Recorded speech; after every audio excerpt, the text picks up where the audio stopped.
On the national stage, a big step forward today for relations between the United States and Cuba.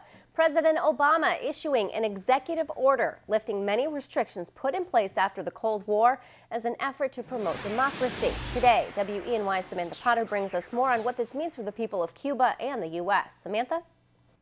Renata, these changes to restore diplomatic and economic ties with Cuba came with the unexpected release of American contractor Alan Gross, who's been held prisoner for the past 5 years in Havana.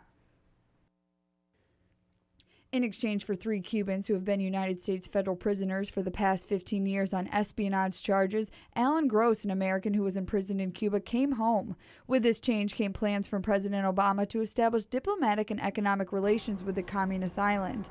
Some of those changes include reestablishing a U.S. embassy in Havana, expanding travel licenses to the island, lifting embargoed restrictions, and reviewing Cuba's designation as a state sponsor of terrorism. The step forward both symbolically and concretely in terms of what this means for sanctions and for engagement with Cuba, I think is historic.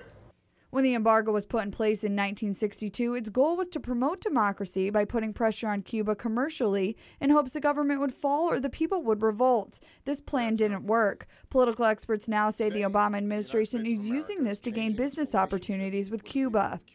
We are only expecting change in Cuba through being tough on the island, being tough on the Cuban people, and have them put pressure on the government. What we're saying is, no, we want Cubans to see the benefits of our system. We want Cubans to engage with Americans and see what they are missing in a way. Professor Flores Macia says the main goal has always been to promote democracy, and this is just a new approach.